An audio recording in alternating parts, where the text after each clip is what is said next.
Bloch साहब, जनाब अकबर लासी साहब और मेरे मुअज़्ज़िज़ सामीन,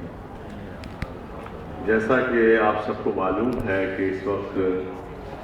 बलूचिस्तान के हालात जो हैं बड़ी दिगरगू हैं और वहाँ पर बहुत बेचैनी पाई जाती है और उसकी बड़ी वजह जो है वो ख़ास तौर पे बलूचिस्तान की महरूमियाँ भी हैं और अकबर भुट्टी की शहादत भी है और इसके साथ साथ जिस अमल ने और इसको तेज़ तर कर दिया वो बलूचिस्तान में नौजवानों को चुन चुन के लापता करना, अगवा करना और फिर उनकी मशशुदा लाशें जंगलात में और आसपास शहर के फेंक देना, फौजी ऑपरेशन, ये तमाम वजूहात हैं कि जिसने वहाँ पर बेचैनी का आलम पैदा किया है और इसके साथ साथ एक ऐसे नहज पर खड़ा कर दिया है कि जहाँ पर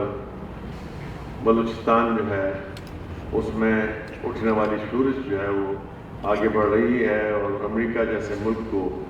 ये मौका मिल गया है कि वहाँ पर कांग्रेस में करारदाद पुटअप हुई है बलूचिस्तान के मज़ालिम के लिए भी, बलूचिस्तान की आज़ादी के लिए भी। बहरहाल इसका पूरी कौम ने बहुत ही ज़्यादा नोटिस लिया है और पूरी कौम में एक बड़ी बेचैनी है। पाकिस्तान में तूल अर्ज़ में आप जहाँ भी चले जाएं हर तरफ लोग बहुत परेशान हैं बलूचिस्तान के हालात पर और चाहते हैं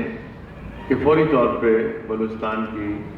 महरूमियों का इजाला होना चाहिए, उनके साथ इंसाफ होना चाहिए, उनके मसाइल हल होने चाहिए, उनके साथ होने वाली तवातुर से ज़्यादतियों का अख्ताम होना चाहिए और हुकूमत को कोई इनिशिएटिव लेना चाहिए। हुकूमत ने एक इनिशिएटिव लिया था और वो बलूचिस्तान के लिए एक पैकेज का ऐलान किया था। इन्हें बड़ा अफसोस है कि उस पैकेज के भी कोई वाज़ेह नताइज और उसकी कोई जो है असरात बलूचिस्तान पे नज़र नहीं आया और उसकी शायद एक बड़ी वजह यह है कि बलूचिस्तान पे इस वक्त जो हुकूमत कायम है वो भी बहुत ही करप्ट हुकूमत है कि जो आवाम के वसाइल को, हुकूमती वसाइल को आवाम की फलाह और बहबूद के लिए इस्तेमाल करने की बजाय अपने ज़ाती मफादात के लिए इस्तेमाल करते हैं। और इसलिए आप देख लें कि पाकिस्तान की साथ एक तवील अरसा बलूचिस्तान रहा है तो उसके अंदर बलूचिस्तान में आपको बहुत कम तरक्की के आसार नज़र आएंगे। जब पाकिस्तान बना उस वक्त भी बलूचिस्तान जो है वो तरक्की की दौड़ में सबसे पीछे था, सबसे बड़ा हमारा सूबा है और इसके बावजूद भी वहाँ अगर आप चले जाएं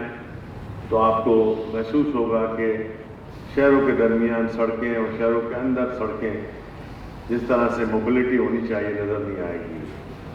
सिंध में और पंजाब में और NWFP खैबर पख्तूनख्वा हर जगह कुछ न कुछ तरक्की के आसार आपको हर जगह नज़र आते हैं। जॉब्स हुई, लोगों को मुलाजमतें मिली, लोगों को जो है तिजारत और कारोबार के मौके मिले, इंडस्ट्रीज़ लगी, सब कुछ हुआ। लेकिन अगर आप बलूचिस्तान जाके देखेंगे तो यहाँ की वो पट्टी जो कराची के साथ लगी हुई है वहाँ पर कुछ सनतें ज़रूर कायम हुई हैं, कुछ तरक्की हुई है, लेकिन अगर आप इसके ऊपर चले जाएं तो आपको बलूचिस्तान का पूरा इलाका जो है खंडरात महसूस होता है और ये महसूस होता है कि यहाँ लोग 20वीं सदी में या 19वीं सदी में रहे, 21वीं सदी को उन्होंने शायद देखा ही नहीं। और उसकी एक वजह शायद ये भी है कि पाकिस्तान बनने के बाद जो हुक्मरान आए हमारे और जिस तरह की इस्टेब्लिशमेंट रही, जिस तरह की ब्यूरोक्रेसी रही,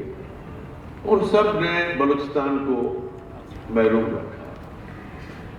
बलूचिस्तान को उनके हुकूक नहीं दिए। बलूचिस्तान का एक कोटा फिक्स है मुलाजमतों में भी, बजट में भी, वसाइल में भी, वो भी उनको नहीं दिया गया। आप अखबारों में पढ़ते रहते होंगे कि पाकिस्तान फेडरल गवर्नमेंट के अंदर कोई बलूचिस्तान से सेक्रेटरी नहीं है, कोई जो है आपको वहाँ बलूचिस्तान के महकमे के लोग जो हैं वो मिनिस्ट्रियों में नहीं मिलेंगे, बहुत कम लोग मिलेंगे। اور بلوچستان کے نوجوانوں کو محروم رکھا گیا. اور اسی وجہ سے یہ بات ہے کہ بلوچ لوگوں کو بھی پورے پاکستان میں پھیل کر جو موقع ملتا ہے، جس طرح سے اور لوگوں کو موقع ملا، وہ موقع نہیں ملا کہ جس کی وجہ سے وہ پورے پاکستان کی ترقی کو جو ہے انجوائے کر سکتے اور اس سے فائدہ اٹھا سکتے. لیکن یہ ہے کہ وہ اس ترقی کی دور میں بالکل پیچھے رہے. ہم لوگ یہ بات بھی محسوس کرتے ہیں جماعت اسلامی کے پلیٹ فارم پر کہ پاکستان تو اس لیے بنا تھا کہ یہاں اسلامی نظام قائم ہو، انصاف ہو، بھائی چارگی ہو، محبت ہو، لوگوں کو ان کے حقوق ملیں، اور خاص طور پہ جو ترقی کی دوڑ میں پیچھے لوگ ہیں، یہ علاقے ہیں، ان کو جو ہے زیادہ وسائل فراہم کیے جائے. لیکن اس کی الرغم جو ہے ہمارے یہاں ان لوگوں کو زیادہ وسائل ملے کہ جو وسائل کی دوڑ میں آگے ہیں، اور ان لوگوں کو بہت کم وسائل ملے جن کے پاس وسائل نہیں ہیں، اور ان کو کی محرومیت میں اضافہ ہوا. اسی طرح سے بلوچستان کا کوسٹل بیلٹ الحمدللہ ہمارے صوبہ سندھ میں کراچی ہے یا پورٹ قاسم ہے، اس کے مقابلے میں کئی گنا زیادہ طویل ترین ان کے پاس کوسٹل بیلٹ ہے جو ہماری خلیج کی ریاستوں کے سامنے پڑتا ہے. ان کی ترقی کے اوپر کام ہونا چاہیے تھا، لیکن بدقسمتی سے ہمارے ان ظالم حکمرانوں نے اس کی ترقی کے لیے کوئی کام نہیں کیا. بہت معمولی قسم کی فشنگ وہاں آپ کو ملے گی، ورنہ پورٹ ڈیولپ ہونے چاہیے تھے، ترقی ہونی چاہیے تھی، وہ کچھ نہیں ہوا. اور لے دے کر اب گوادر پورٹ کو تعمیر اور ترقی ہوئی ہے، تو ابھی تک حکومت نے اس پورٹ کے ساتھ جو سڑکیں بننی تھیں، ترقی کا جال بچھنا تھا، پھر وہاں پر جو ہے حکومت